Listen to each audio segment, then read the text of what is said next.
नमस्कार विद्यार्थी मित्रांनो, अप्लाइड सायन्सचं सेकंड प्रॅक्टिकल आता आपण बघत आहोत. Percentage of copper in or.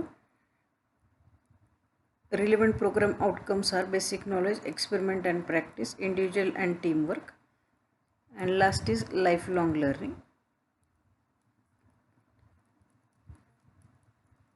त्यानंतर आपण बघणार आहोत प्रॅक्टिकल सेटअप. ब्युरेट जी आहे ती 0.1 नॉर्मल Na2S2O3 सोल्युशन म्हणजे सोडियम थायसल्फेट सोल्युशनने फिल केलेली आहे. कोनिकल फ्लास्कमध्ये ओर सॅम्पल आणि बाकी काही केमिकल्स ॲड केलेले आहेत. त्यानंतर resources required: burette, round bottom flask, wire gauze, conical flask, pipette, volumetric flask and sample material or solution. It includes ore sample, 10% Ki, 0.1 normal sodium thiosulfate, concentrate HNO3, concentrate H2SO4, 2 normal NaOH and starch. त्यानंतर procedure जी आहे ती दोन भागामध्ये divide केलेली आहे. First part जो आहे तो preparation of ore sample. Ore सॅम्पलचं प्रिपरेशन करायचं आहे. त्यामध्ये पहिल्यांदा 1 ग्रॅम कॉपर ओर सॅम्पल घ्यायचं आहे. त्याच्यामध्ये कॉन्सन्ट्रेट नायट्रिक ॲसिड टाकायचं आहे. त्यानंतर 20 ml वॉटर टाकायचं आहे. त्यानंतर हे हीट करून कूल करायचं. त्यानंतर त्याच्यात 10 ml कॉन्सन्ट्रेट H2SO4 टाकणार आणि त्यानंतर हीट केल्यानंतर फ्युम्स जे आहेत NO2 गॅसच्या त्या फ्युम्स बाहेर पडतात. त्याच्यानंतर ते सोल्युशन कूल करणार आपण आणि 100 ml व्हॉल्यूमेट्रिक फ्लास्कमध्ये ते ट्रान्सफर करणार. आणि हे सोल्युशन जे आहे ते पार्ट बी साठी आपण वापरणार आहोत.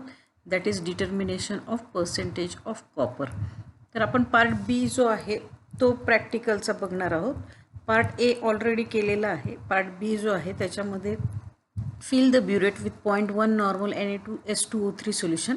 ब्युरेट आपण फिल करून घेणार आहोत सोडियम थायसल्फेट सोल्युशनने. त्यानंतर कोनिकल फ्लास्कमध्ये second point 10 ml sample solution घ्यायचं आहे म्हणजे ओरचं सोल्युशन.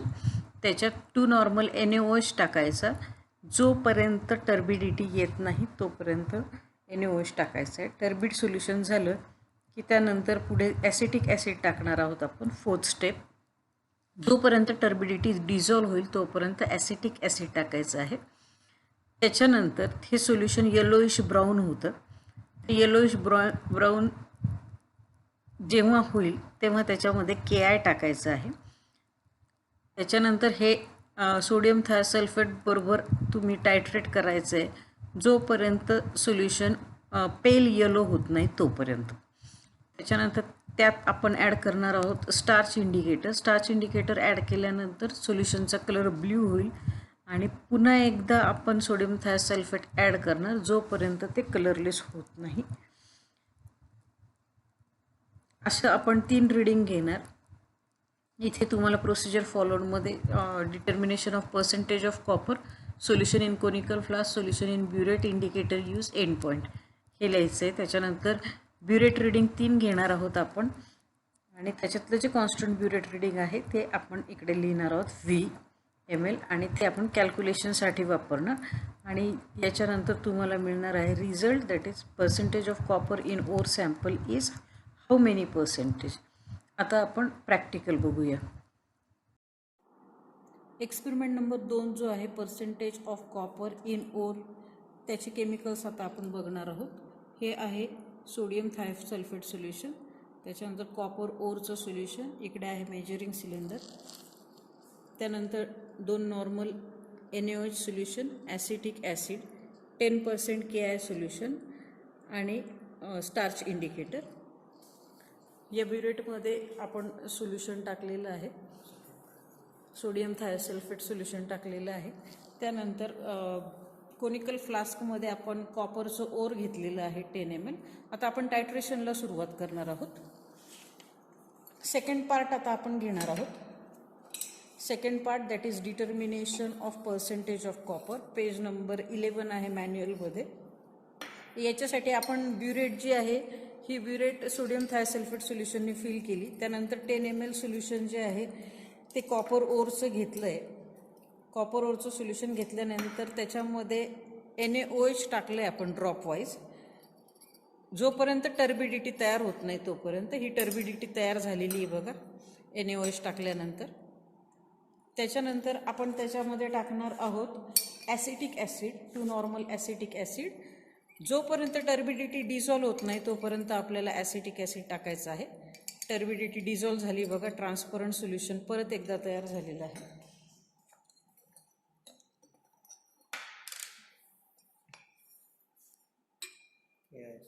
त्याच्यामध्ये आपण KI सोल्युशन टाकणार आहोत, 10% KI सोल्युशन. त्याचा कलर येलोइश ब्राऊन झालेला आहे बघा.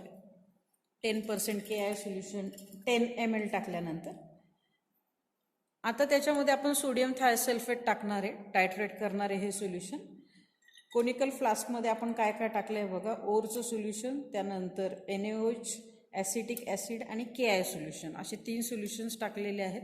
आणि आपण ते टायट्रेट करतो आहे सोडियम थायसल्फेट सोल्युशनच्या सोबत. पेल येलो कलर आला, आता हा कलर चेंज झाला आहे बघा, येलोइश ब्राऊनपासून पेल येलो कलर. आता याच्यामध्ये आपण टाकणार आहोत starch indicator, freshly prepared 1 to 2 ml starch indicator.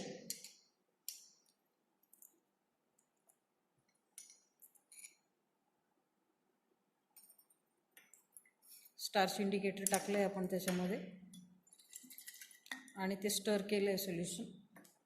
आता आपल्याला पुन्हा एकदा ते टायट्रेट करायचं आहे सोडियम थायसल्फेट बरोबर.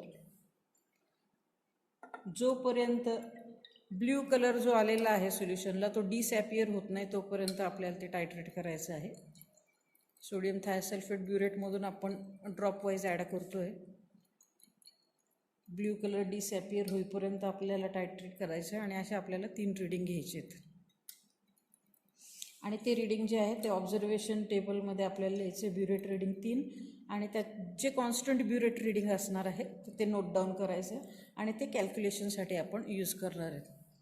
तर आता हा ब्ल्यू कलर गेलेला आहे बघा आणि रीडिंग जे आलेलं आहे ते 12 आहे. इकडे तुम्ही बघू शकता हे जे रीडिंग आहे 12 रीडिंग आलेलं आहे इथे. हे रीडिंग तुम्हाला टेबलमध्ये लिहायचं आहे. असे आणखी 2 रीडिंग घेऊन कॉन्स्टंट रीडिंग जे आहे ते लिहून आपण त्याचं कॅल्क्युलेशन करणार आहोत. आता आपण कॅल्क्युलेशन आणि ऑब्झर्वेशन टेबल कसा लिहायचं ते बघूया. आता मॅन्युअलमध्ये काय लिहायचं ते आपण बघूया. रिसोर्सेस यूज, त्यामध्ये burette, pipette, conical flask, sample मटेरियलमध्ये ore, KI solution, oxalic acid, acetic acid, starch. त्यानंतर प्रोसिजर फॉलोडमध्ये determination of percentage of copper, solution in conical flask is ore plus acetic acid, KI solution, starch. Then a solution in burette is sodium thiosulfate solution Na2S2O3. Indicator use is starch and endpoint is blue to colorless. त्यानंतर आपण जे reading घेतलेले आहेत तर ते reading आलेले आहेत. पहिलं रीडिंग जे आहे ते 12.5 आलं आणि त्यानंतर दुसरे दोन्ही रीडिंग 12 आले. त्याच्यामुळे कॉन्स्टंट ब्युरेट रीडिंग आपण 12 घेणार आहोत. आणि हे ब्युरेट रीडिंग घेऊन आपल्याला कॅल्क्युलेशन्स करायचे. स्टेप 1मध्ये बघा 63.5 into V, that is 12 ml into 0.1 upon 1000. This is first step of calculation. 63.5 into 12 into 0.1 upon 1000 is equal to 0.0762. Then step 2 is 10 ml ore sample contain 0.0762 gram of copper. Therefore 100 ml contain 0.762. Step 3 is 1 gram of ore contain 0.762 gram. Therefore 100 gram of ore contains 76.2 gram of copper. Therefore result is percentage of copper in ore sample is 76.2, and interpretation of result is given ore sample contains 76.2% of copper. This is experiment number 2, that is determination of copper.